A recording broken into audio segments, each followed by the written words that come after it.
coming to America, as we know, can be, I mean, I came here 20 years ago myself as an immigrant, so I'm just remembering my arrival here, so similar to both of yours.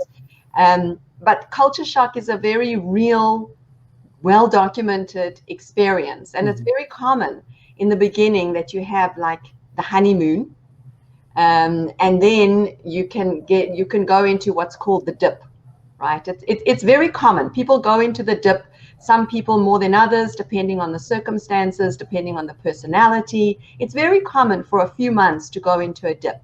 Did that happen to either of you? Oh, yeah, of course. Yeah. Rianne, did that happen to you? I'm blessed that I have family, and I spent the first month, my first month here in America, with family. So culture shock was really a smooth transition. There's a smooth transition from coming to the Philippines, going here. But of course, I experienced some uh, homesickness sometimes. But good thing we already have this technology, the Facebook. We already have this WhatsApp, Viber. So every time I miss home, I just try to call them, and then of course I always video call even my dogs. Yeah. So once you're also in the workplace, that's the time that you will also feel or experience some culture shock. But of course, what can I advise is that just be open minded, and try to really, before coming to the state that you're going to, because I am here assigned in Houston, Texas, so it's actually a city, so it's different. So you will get to meet a lot of different nationalities, different culture. So you just have to be open. You just have to stay positive, and try to learn or research for the state or city that you will go into. So at least you'll have an idea what will you be facing. So I think that will be a good advice. So at least culture shock will not be really shocking to you. Okay, good. That's very good advice, because I think that, you know, many nurses don't realize how big America is. Yes. And how different it is in different parts. Different state and different city. It's very different. So yeah, a lot of differences. Bernard, did you experience culture shock? Well, where I started in McAllen, the majority of the people speak Spanish. That's the biggest challenge I had. For the culture, I think because it's a border of Mexico and the U.S., and I think Mexicans are the same culture we have, because in the Philippines we're colonized by the Spaniards from the Spain. So we're type of persons is very religious. We believe in God. So the food's almost the same. So not that into that sense, but the biggest challenge I had is the language, because I really thought that all people in America speaks English. So, and then 80 or 70 to 80% of the population in that small city, and most of our patients in the hospital are Spanish speaking, and then 50% of them doesn't know how to speak English. So again, as what Rian said, do some research. Yes, because I didn't do that. I did, but I underestimated it. But it's a reality thing. You need to do your assignment and research to the place where you're going.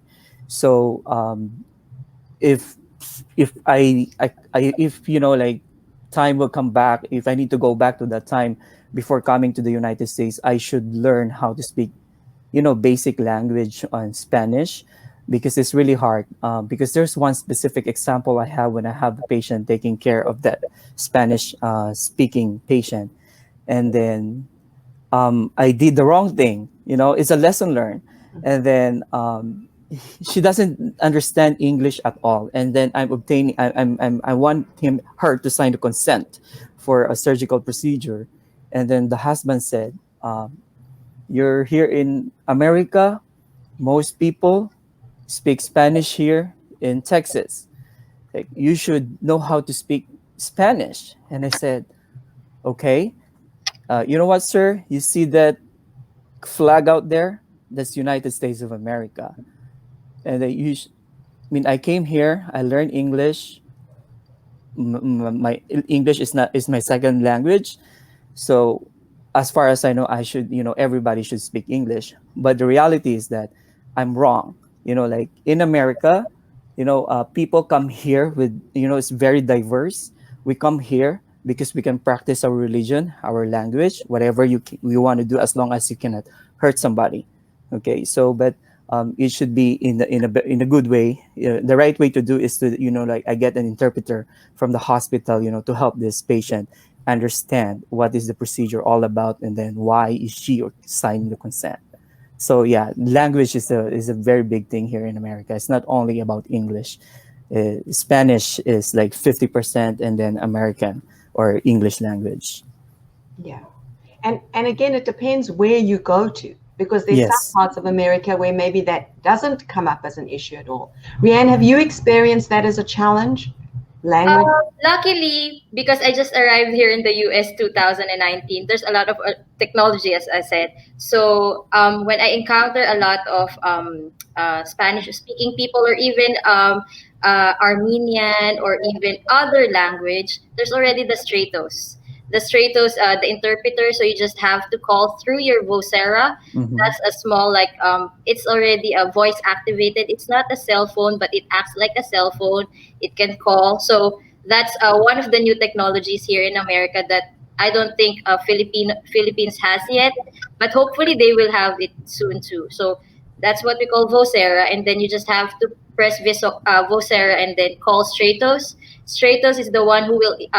It's like a center that there's a different interpreter. You just have to say what kind of language that you need, and then there's already an available interpreter that will talk to you, and they are also accredited by the hospital, because that Vocera and in their cart, it's recorded, and they know about that. The person calling is medical professional, and you're talking to a patient. So Sure. that is a really big help for me coming here 2019. So Yeah. Yeah, that is definitely a huge, huge help, because it's hard enough to be speaking now in a second language, English, and then to have a third language on top of that. But again, I think it goes back to the point that both of you made, is to research that before. Because then And you also knowing another language will really be helpful. Very Because of course calling through the Vocera or the Stratos will take time, but if you already know how to speak, then it's really easier. So yeah, And no, it's not only that. I think this is one of the laws and policies of the hospitals. If the hospital cannot provide a language interpreter services to the patient, what language they want to speak, it's a big no-no for the hospital. Get sued for that. Especially in America, there's a lot of legalities, and true. so you have to provide what they can understand. So that's a tip to the nurses coming to the United States. So don't argue with your patients. Okay, that's what I did before. It's a mistake. I don't want my nurses, coming to the U.S. Same way what I did, but it's a lesson learned.